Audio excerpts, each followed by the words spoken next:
AC generators simple topic आहे हा.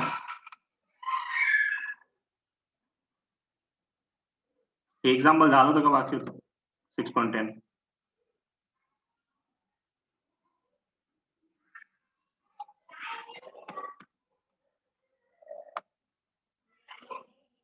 जल्दी बोला, हे झालं होतं का बाकी होतं 6.10 टॉपिक संपवायचे आपल्याला, चॅप्टर संपवायचे, मग उद्या नवं चॅप्टर स्टार्ट होतं.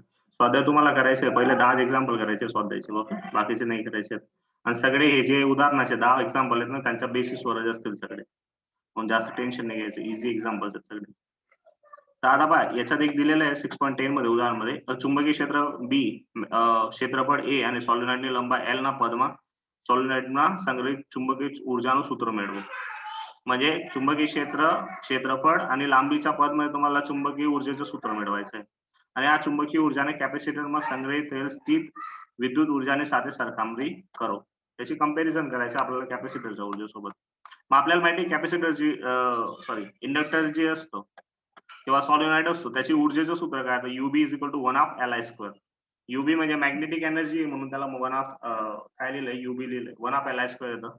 बट ऍक्च्युअली सॉलिनॉइड जो असतो, ओके, सॉलिनॉइडचं मॅग्नेटिक फील्ड किती असतं, B is equal to μ0 and I असतं. ओके, मग आपल्याला आय ला रिप्लेस करायचं आहे, तर आयच्या जागेवर कसं लिहू शकतो आपण, या इक्वेशनला या μ0 ने n छेद मध्ये येऊन जाईल, तर बी भागीला काय होऊन जाईल, μ0 into n असं येऊन जाईल. I is equal to B by μ0, म्हणजे जिथं आय दिसतोय तिथं मी हे लिहू शकतो. मग हे आलं इथं 1/L आणि इथं बी बाय μ0 into n आलं, बरोबर. बट आता इंडक्टन्सचं सूत्र आपण आताच मिळवलं होतं इंडक्टन्सच्या सेल्फ इंडक्टन्सच्या थेअरीमध्ये. काय होतं, μ0 n² A इंटू एल, हे असं सूत्र होतं इंडक्टन्सचं. ओके, सॉलिनॉइडचं इंडक्टन्सचं सूत्र होतं. मग आपण एलच्या जागेवर त्याची किंमत ठेवतो, μ0 n² A इंटू एल आलं, आणि हे आहेच. मग आता इथं काय होईल, याचा वर्ग आहे, म्हणजे काय बनेल हे सूत्र पुढे, 1/2 μ0 तर आहे, ओके, n² आहे, A आहे आणि एल आहे, ओके. आणि इथं पुढे B² स्क्वेअर आहे ना सगळ्यांचा, तर B² बाय μ0 चा स्क्वेअर आणि काय येईल, n² असं येईल. तर त्यातून हा n² कॅन्सल, हा एक μ0 गेला, हा एक μ0 गेला. मग काय उरलं इथं, तर इथं B² वरती उरलं, खाली 2 उरलं, एक μ0 उरला आणि A इंटू एल उरलेला आहे. ओके, तर 1/2 हा 1/2 आला, हा म्यू आला छेदचा, आणि हा वरती काय, हा B² आहे आणि A इंटू एल. तर जे आपल्याला पाहिजे होतं ते येऊन गेलं सूत्र.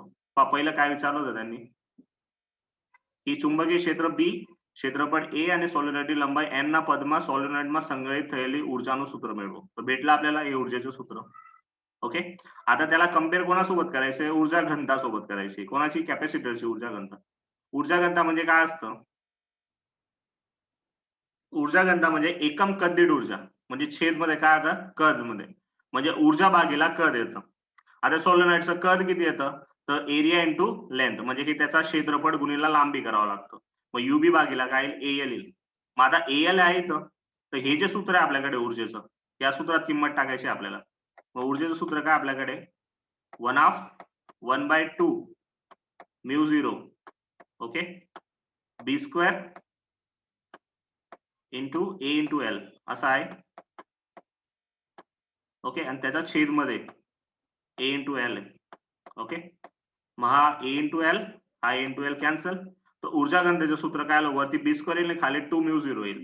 तर हे झालं कॅपॅसिटर इंडक्टरची ऊर्जा घनता. ओके, समजलं, एनी डाउट्स.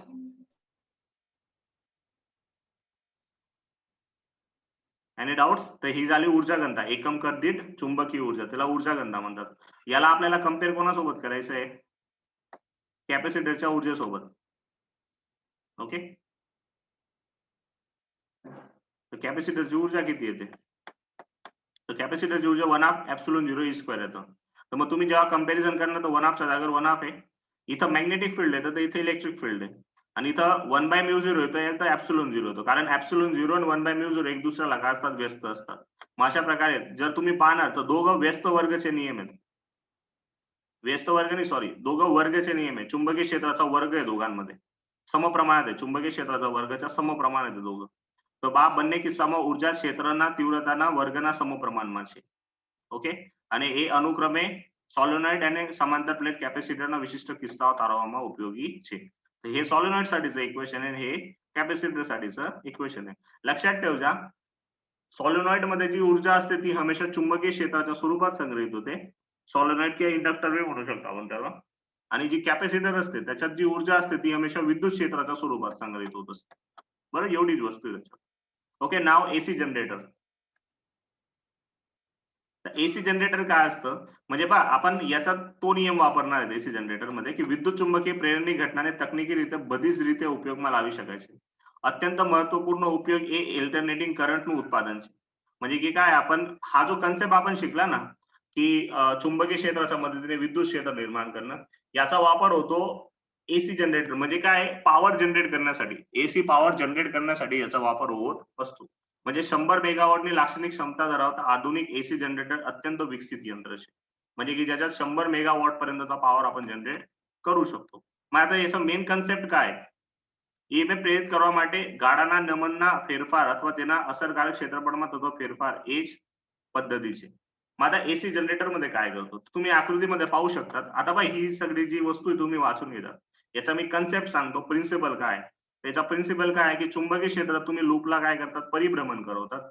आणि लूपला परिभ्रमण केल्यामुळे काय होतं, फ्लक्स निर्माण होतो, फ्लक्स चेंज होतो, म्हणजे फ्लक्स मध्ये बदल येतो. आणि तो जो फ्लक्स मध्ये फेरफार होतो त्यामुळे काय असतं, विद्युत चुंबकीय इलेक्ट्रोमोटिव्ह फोर्स, म्हणजे काय म्हणतात इलेक्ट्रोमोटिव्ह फोर्सला, इलेक्ट्रोमोटिव्ह म्हणजे ईएमएफ, म्हणजेच की व्होल्टेज जनरेट होतो, एसी व्होल्टेज आणि तो बी, कारण की ही लूप कंटिन्यू फिरत असते. ती एक अँगल बनवते. मग तुमचं जे चुंबकीय क्षेत्र येईल, म्हणजे सॉरी, तुमचं जे विद्युत क्षेत्र येईल ते बी काय, बदलणारं विद्युत क्षेत्र भेटेल. आणि जे विद्युत क्षेत्र बदलतं त्याला काय म्हणतो आपण, एसी विद्युत क्षेत्र म्हणत असतो, किंवा मग एसी व्होल्टेज भेटेल तुम्हाला इथं. बरोबर. मग आता आकृतीत दर्शवल्याप्रमाणे, तर आकृतीत तुम्ही पाहू शकतात की ही जी एक लूप आहे, ही ब्लॅक कलरची लूप आहे, तिला इथं स्लिप रिंग्सने कनेक्ट केलेलं आहे. इथं आपल्याला आउटपुट घ्यायचं आहे, एसी व्होल्टेज घ्यायचं आहे इथं. बरं, इथं आपल्याला एसी आउटपुट भेटणार आहे. ओके, आणि ह्या लूपला आपण मॅग्नेटिक फील्ड मध्ये ठेवलेलं आहे. पहा इथं एन आणि एस आहे, तर इथं आपण ह्या मॅग्नेटिक फील्ड मध्ये ह्या लूपला ठेवलेलं आहे. तर आपण ह्या चॅप्टर 4 मध्ये शिकले होते की जेव्हा एखाद्या लूपला तुम्ही मॅग्नेटिक फील्ड मध्ये फिरवतात तेव्हा तिच्यावर टॉर्क लागतो, म्हणजे की बळ लागते एक प्रकारचे, त्यामुळे ती गोल गोल गोल गोल फिरायला लागते. आणि गोल जर फिरेल तर त्याचं फ्लक्स बदलेल त्या लूपचं, आणि फ्लक्स चेंज झाल्यामुळे तुम्हाला काय भेटणार आहे, ईएमएफ भेटेल. मग त्या कन्सेप्टला इथं वापरलेलं आहे. कन्सेप्ट काय आहे, की चुंबकीय क्षेत्रात आपण लूपला फिरवल्यामुळे तिचा फ्लक्स मध्ये चेंज होतो, आणि त्या फ्लक्स मुळे काय होतं, विद्युत क्षेत्र निर्माण होत असतो. हा याचा आला प्रिन्सिपल आहे, म्हणजे काय म्हणतो आपण त्याला, प्रिन्सिपल सिद्धांत आहे या થિયરીचा. ઓકે, જ્યારે આ ગૂંચળાને ઓમેગા જેટલી અચળ કોણીય ઝડપ સાથે ભ્રમણ કરવામાં આવે ત્યારે, किती સ્પીડને ભ્રમણ કરો તો आपण, ઓમેગા જેવढ्या અચળ ઝડપને ભ્રમણ કરવામાં આવે ત્યારે કોઈપણ ટી ક્ષણે ચુંબકીય ક્ષેત્ર સદિશ બી અને ગૂંચળાનો ક્ષેત્રફળ સદિશ એ વચ્ચેનો ખૂણો theta is equal to omega T, आणि हा जो थीटा असतो टी बरोबर 0, थीटा बरोबर 0 असणार आहे. आता theta is equal to omega T हे इक्वेशन आपण 11वी मध्ये 7व्या चॅप्टर मध्ये शिकलेले होते, चाक गतीवाल्या चॅप्टर मध्ये. तिच्यात काय असतं, ओमेगा काय असतो, कोनीय वेग असतो, तो कशावर आधारित असतो, अँगल भागीला टाइम. ओके, कोनीय वेग म्हणजेच काय असतो, अँगल भागीला टाइम असतो, बरोबर आहे. मग त्याच्यावरून अँगल इज इक्वल टू काय येतो, कोनीय वेग गुणिला टाइम येतो. मग त्याच्यामुळे काय होणार आहे, परिणाम स्वरूप चुंबकीय क्षेत्र रेखावनी, म्हणजे पहा ही लूप इथं गोल गोल गोल गोल फिरणार आहे, म्हणजे तिचा अँगल चेंज होणार आहे, हा थीटा अँगल चेंज होणार आहे, बरोबर आहे. आणि अँगल चेंज झाला म्हणजे फ्लक्स चेंज होईल, कारण आपण फ्लक्स 3 रीतीने बदलू शकतो. जसं आपण सांगितलं होतं की फ्लक्स जे असतं, फ्लक्सचं इक्वेशन काय असतं, phi is equal to B A cos theta, हे इक्वेशन येतं. ओके, हे फ्लक्सचं इक्वेशन आहे. आता इथं मॅग्नेटिक फील्ड आणि एरिया दोघं वस्तूंनी बदलत आहे आपण.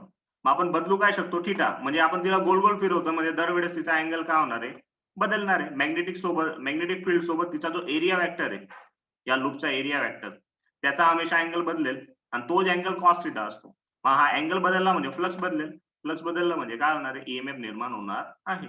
या सिंपल कन्सेप्टवर ही वस्तू होतं. आता इथं थिटाला कशाने दर्शवलं त्यांनी, ओमेगा टीने. कारण की जी लूप असणार आहे तिची जी झडप असणार आहे ती अचळ असणार आहे. ती या विद्युत क्षेत्र ह्या चुंबकीय क्षेत्रामध्ये अचळ स्पीडने फिरेल. इथं इथं काय असतं, एक वस्तू असते जी त्याला फिरवणार आहे या लूपला. इथं हिच्यासोबत एक प्राईम मूव्हर म्हणतात त्याला, की जो त्याच्यासोबत जोडलेला असतो तो या लूपला इथं गोल गोल गोल गोल फिरवणार आहे. आणि ती जे गोल गोल फिरणार आहे ती त्याची ओमेगा स्पीड असेल. ओके. आणि with respect to time, time पण चालत राहील ना सोबत सोबत. मग तो तुम्हाला काय देणार आहे, अँगल. की जसं की आता 0 टाइमवर इथं अँगल आहे, 5 सेकंड नंतर इथं आहे, 10 सेकंड नंतर इथं आहे. मग दरवेळेस आपण अँगल मेजर करू शकतो. मग त्याच्यामुळे फ्लक्सचं इक्वेशन काय बनेल, तो कोई पण समय फ्लक्स, मग एखाद्या टी टाइमवर फ्लक्सचं इक्वेशन, तर phi b is equal to BA cos theta is equal to BA cos omega t. थीटाच्या जागेवर ओमेगा टी घेतलंय. હવે ફેરાડેના નિયમ પરથી ભ્રમણ કરતા n આંટાવાળા ગુંચળામાં એક પ્રેરિત ईएमएफ, आपल्याला तर ईएमएफ च पाहिजे. ओके. मग n आंटावाळा ईएमएफ માટે म्हणजे एक सिंगल लूप, आता इथं भले सिंगल लूप दाखवलेली, पण एक सिंगल लूपने आपण ईएमएफ जनरेट नाही करत, आपण खूप सारे टर्न्स घेतो. बरोबर आहे. मग समजून घ्या की किती टर्न्स आहेत, n टर्न्स आहेत. तर टोटल ईएमएफ किती असेल, तर epsilon is equal to minus n d phi by dt. मग n तर पुढेच असणार आहे. मग फाय ची किंमत BA cos ओमेगा टी आहे आणि B आणि A तर अचळ आहे, मग ते बाहेर येऊन जातील सूत्राचा. मग cos ओमेगा टी जो आहे, कारण पहा इथं टी ने डिफरन्शिएशन करायचं आपल्याला आणि हा जो अँगल आहे त्याचा टी वाला टर्म आहे, म्हणजे याचं डिफरन्शिएशन होणार आहे. बरोबर आहे. म्हणजे त्याचं विकलन होईल.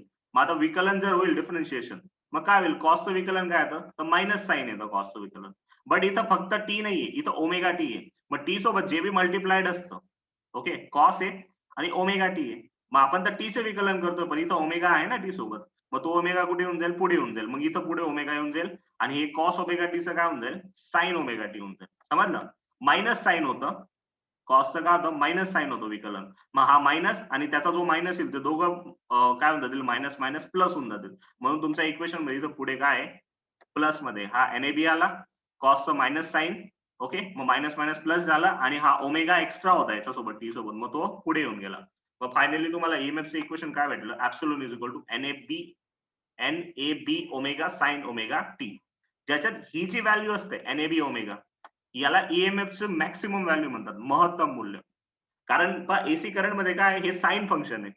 साइन फंक्शन जे मॅथमॅटिक्स शिकले असेल त्यांना कदाच माहिती असते की साइन फंक्शन हे हमेशा प्लस और मायनस 1च्या मध्येच असतं. म्हणजे त्याची मॅक्सिमम किंमत +1 असते आणि मिनिमम किंमत काय असते, -1.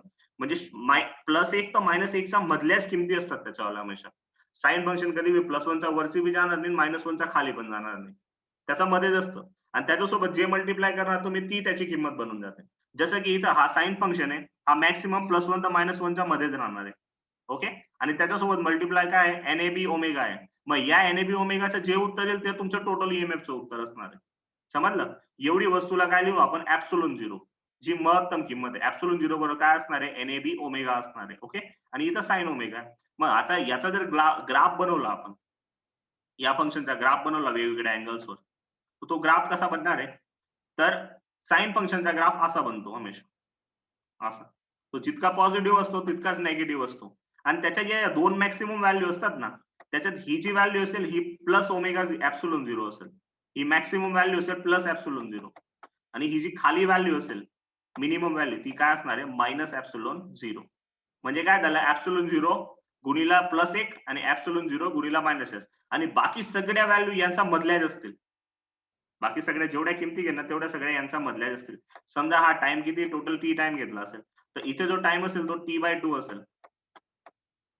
ओके. आणि इथं काय असणार आहे, T/4, हा T/4 टायमिंग असेल आणि हा जो टायमिंग असेल तो 3T/4 असेल. इथं असे 4 इंटरव्हल्स घेतलेले आहेत आपण. ओके. हे आपण पुढे पाहणारच आहोत.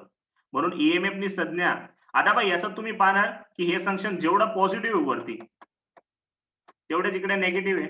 मग हे काय असं एसी फंक्शन मध्ये होतं, त्याच्या अर्ध्या सायकल साठी पहा, हे पुरा सायकल आहे याचं, म्हणजे एक कम्प्लीट सायकल आहे. बरं. त्याच्यातलं म्हणजे पूर्ण परिभ्रमण, एक पूर्ण परिभ्रमण आहे. त्याच्यातलं अर्ध्या परिभ्रमणसाठी. ओके. आता याच्यात कसं असतं बघा, मी तुम्हाला सांगतो इथं, हे फंक्शनचं कसं असतं की अर्ध्या परिभ्रमणसाठी, पहिल्या हाफ परिभ्रमणसाठी जर हा टर्मिनल पॉझिटिव्ह असेल तर हा काय असेल तेव्हा निगेटिव्ह असेल. ओके. आणि एक्झॅक्टली जेव्हा तुमचं फंक्शन इथून पूर्ण जाऊन इथं येऊन जातं, मग इथं पॉलॅरिटीज उलट्या होतात ना, तेव्हा जे प्लस आहे ते मायनस बनून जातं आणि जे मायनस आहे ते काय होऊन जातं, प्लस होऊन जातं पुढच्या हाफ साठी. नंतर पुढे अजून एखादं असेल हे फंक्शन, तर परत काय होईल, वरती प्लस येऊन जाईल, खाली मायनस येऊन जाईल अर्ध्या टाइम साठी. नंतर पुढे परत अर्ध्या टाइम साठी मायनस प्लस, तर असं चालूच राहतं. मग ही वस्तू काय राहते, अशी पॉलरेट होत असते याच्यामध्ये, plus minus plus minus plus minus असतं. ओके, म्हणून याला एसी करंट म्हणतात. हे जे करंट जनरेट झालं ते कोणतं असणार आहे तुमचं, एसी करंट असणार. Got it. मग त्याची जी ही पुढची व्हॅल्यू असते ती त्याची मॅक्सिमम व्हॅल्यू असते. मग त्या दोन मॅक्सिमम व्हॅल्यू आहेत, एक पॉझिटिव्ह मॅक्सिमम आणि एक निगेटिव्ह मॅक्सिमम. Got it. आणि 90 आणि 270 वर ईएमएफचं मूल्य महत्तम असतं. थिटा बरोबर 90 आणि 270 वर. ओके. आणि ह्या फंक्शन मध्ये आता या अशा प्रकारे गोल गोल गोल गोल फिरतं हे फंक्शन. बरोबर, मग त्या फंक्शनला काय असते, फ्रिक्वेन्सी असते. आणि ती frequency omega is equal to काय, 2 पाय व्ही दर्शवतात. इथं व्ही लिहिलेला आहे पण ऍक्च्युअली एफ येतो इथं. फ्रिक्वेन्सीला आपण एफ ने दर्शवतो पण या पुऱ्या बुक मध्ये व्ही ने दर्शवलेलं आहे. म्हणून आपण हा जो ओमेगा आहे त्याला 2 पाय व्ही ने मल्टिप्लाय करू शकतो, रिप्लेस करू शकतो आणि इथं टी येईल. म्हणजे फायनली तुमचं ईएमएफचं इक्वेशन झालं. तो व्ही जनरेटरना गुंजणाऱ्या भ्रमणनी आवृत्तीचे. हे जो स्मॉल व्ही आहे हा काय, जनरेटरचं जे लूप आहे ती जी गोल फिरते ना, तर एका सेकंदात ती किती वेळेस पूर्ण परिभ्रमण पूर्ण करते, त्याला त्याची काय म्हणतात, आवृत्ती. जसं की भारतामध्ये काय असते, जे पॉवर जनरेट होतं ना भारतात, त्याच्यात जी फ्रिक्वेन्सी आहे ना ती 50 हर्ट्झ आहे. 50 हर्ट्झ आहे म्हणजे काय, की त्याचा जो एसी सिग्नल असतो ना, तो एका सेकंदात, असं जे साइन फंक्शन होतं ना, हे एक होतं, एकच सायकल होतं, असे 50 सायकल तो एका सेकंदात कंप्लीट करतो. तर त्याला काय म्हणतो आपण, त्याची फ्रिक्वेन्सी 50 हर्ट्झ. जर 60 करत असेल तर 60 हर्ट्झ, जर 100 करत असेल तर 100 हर्ट्झ फ्रिक्वेन्सी झाली. म्हणजे एका सेकंदात किती सायकल पूर्ण होतात, असे एक सायकल झालं ना, असे किती सायकल एका सेकंदात पूर्ण करतो, त्याला त्याची फ्रिक्वेन्सी म्हटली जाते. ઓકે, એપ્સિલોન 0 નું મૂલ્ય આવર્ત રીતે પ્લસ એપ્સિલોન 0 માઇનસ એપ્સિલોન 0 ની વચ્ચે બદલાય છે. આપણે ઓલ્ટરનેટિંગ વોલ્ટેજ અને પ્રવાહના સમય સરેરાશ મૂલ્ય કેવી રીતે નક્કી કરશું તે આગામી प्रकरणમાં शिकીશું. म्हणजे पुढच्या प्रकरणाला आपण बाकी सगळं शिकणार आहोत. ओके, मग आता बाई याच्यात तुम्हाला अलग अलग पोझिशन्स दिलेल्या आहेत, करंट आणि म्हणजे की मॅग्नेटिक फील्ड आणि चुंबकीय क्षेत्र याच्यातला अँगल. आता सगळ्यात पहिले एक गोष्ट हमेशा लक्षात ठेव जा, की चुंबकीय क्षेत्राचा जो सदिश असतो तो नेहमी, सॉरी चुंबकीय क्षेत्र नाही, हा जो क्षेत्रफळ सदिश असतो ना एखाद्या क्षेत्रफळाचा, तो नेहमी त्याच क्षेत्रफळाला लंब असतो हमेशा. तर आपण पहिली केस पाहू की गुंजणाणू समतल चुंबकीय क्षेत्राने लंब आहे. म्हणजे पहा, ही जी लूप आहे तुमची चुंबकीय क्षेत्राला लंब आहे. मग मॅग्नेटिक फील्डचा कंपोनेंट कुठे असेल, या दिशेत.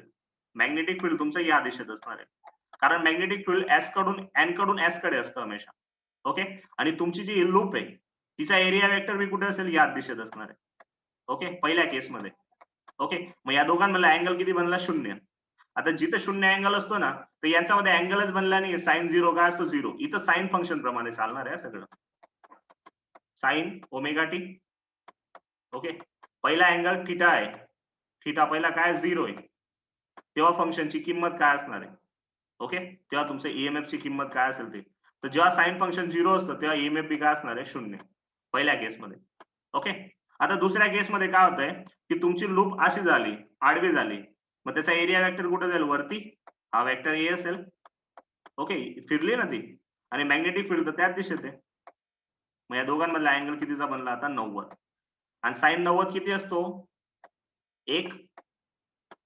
साइन 90 1 असतो. मग 1 गुणिले एप्सिलॉन 0 करणार तर काय उत्तर येईल, एप्सिलॉन 0. मग तुमचं फंक्शन पहा, हा जो ग्राफ आहे ना, हा 0 होता, इथून असा मॅक्सिमम वर जाईल.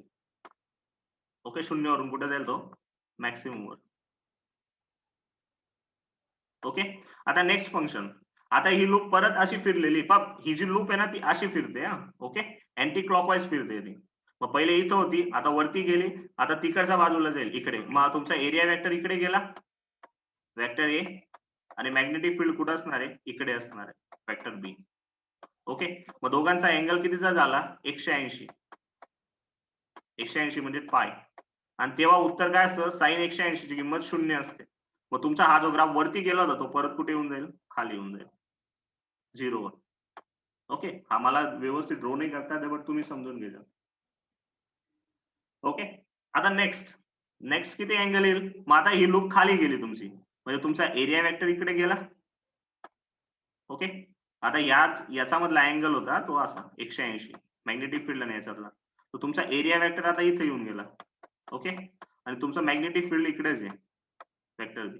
पण लूप फिरते कशी अशी, मग इथून इथपर्यंतचा अँगल, तर हा जो अँगल असतो 270 असतो. किती असतो? 270. आणि साइन 270 ची किंमत -1 असते. तो -1 गुणिले एप्सिलॉन 0 करेल तर मला उत्तर काय भेटेल? Minus epsilon 0. Negative maximum. मग निगेटिव्ह मॅक्सिमम समजा इथं कुठेतरी असेल, इथं कुठेतरी. जेवढं पॉझिटिव्ह मॅक्सिमम असतं ना तेवढंच निगेटिव्ह मॅक्सिमम असतं. ओके, याला T3T/4 टायमिंग मध्ये लिहिला तर 3T/4 येईल टायमिंग. हा T/4, हा T/2, 3T/2 आणि हा पुरा T वाला. आता नेक्स्ट येईल, इथून परत तुमची लूप परत सीधी येऊन गेली, पुरं एक सायकल कंप्लीट केलं, तर हा मॅग्नेटिक फील्ड तर इकडेच होता वेक्टर बी, आणि हा एरिया वेक्टर बी कुठे आला? इकडे आला. मग त्याने काय केलं? एक पुरा कंप्लीट सायकल पुरं केलं, इथून असा पुरा कंप्लीट फिरला. म्हणजे जो टोटल अँगल त्याने कव्हर केला तो किती झाला? 360 म्हणजे काय असतो? 2π. ओके, आणि साइन 360 ची व्हॅल्यू बी किती असते? 0. जो पहिला केस आहे तोच शेवटचा केस आहे.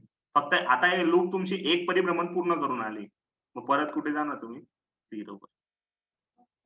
हा झाला तुमचा ग्राफ. मग हे झालं साइनचं एक सायकल कंप्लीट. ओके, हे फंक्शन आहे तुमचं आलं epsilon is equal to epsilon 0 sine omega t.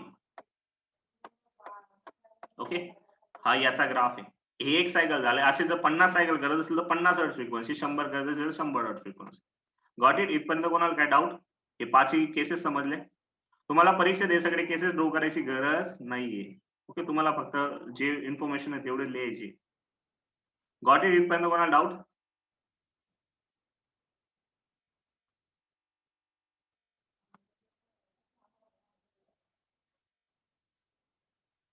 Okay, नाव हे झालं. मग आता फक्त એક ઇન્ફોર્મેશન है कि एसी जनरेटर वगैरे है कि જનરેટરમાં આર્મેચરમાં ભ્રમણ કરવા માટે યાંત્રિક ઉર્જા જરૂરી હોય છે, જે ઊંચાઈથી ભરતા પાણી દ્વારા આપવામાં આવે છે. मग आता आपल्याला माहिती आहे की हायड्रो पॉवर प्लांट असतो. आता 3 टाइपचे पॉवर प्लांट आहेत. हायड्रो पॉवर प्लांट असतो, एक थर्मल पॉवर प्लांट असतो, एक न्यूक्लिअर पॉवर प्लांट असतो. आता हायड्रो पॉवर प्लांट मध्ये काय करतात की आपल्याला ही लूपला गोल गोल फिरवायची असते ना, तर हायड्रो पॉवर प्लांट मध्ये ही जी लूप असते ना, ही लूप असते ना, इथून पुढे ना एक टर्बाईन जोडलेलं असतं त्याच्यासोबत, आणि टर्बाईनला कसं फिरवलं जातं, तर वरून जे पाणी पडतं ना, डॅम मधून पाणी सोडतं ना, त्या पाण्याच्या खाली एक टर्बाईन ठेवलेलं असतं. म्हणजे टर्बाईन असं त्या पाण्याच्या प्रवाहामुळे गोल गोल गोल गोल फिरायला लागतं, आणि ते गोल फिरतं म्हणून लूप गोल फिरते, आणि लूप गोल फिरते म्हणून इथं काय भेटतं तुम्हाला? एसी करंट भेटायला लागतं. असं कुठं केलं जातं? हायड्रो पॉवर प्लांट मध्ये, जो उकाई डॅमला येतो.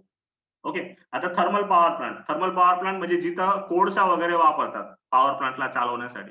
आता सगळीकडे डॅम तर बांधलेले नाहीत, मग काही ठिकाणी तुम्हाला एनर्जी पाहिजे, बरोबर, तुम्हाला पॉवर सप्लाय तर करावा लागेल ना, मग तेव्हा तिथं थर्मल पॉवर प्लांट बनवला जातो त्या एरियामध्ये. आणि थर्मल पॉवर प्लांट मध्ये काय करतात? कोळशाचा वापर करतात वीज उत्पन्न करण्यासाठी. मग काय करतात? पाण्याचा वाफ असते ना, तर कोळशाच्या मदतीने त्या वाफची स्टीम बनवली जाते. स्टीम म्हणजे बाष्प बनवली जाते, आणि ती बाष्पला खूप जास्त तापमानाला गरम केलं जातं, आणि एक एंडने गरम केले जातं आणि दुसऱ्या एंडने थंड बाष्प काढले जाते. मग तो जो प्रेशर डिफरन्स येतो ना, गरम बाष्पचा प्रेशर आणि थंड बाष्पाचा जो प्रेशर असतो, त्या प्रेशर डिफरन्सच्या मध्ये एक टर्बाईन ठेवलेलं असतं. मग त्या प्रेशर मधला जो फरक असतो ना, त्याच्यामुळे ते टर्बाईन फिरायला लागतं.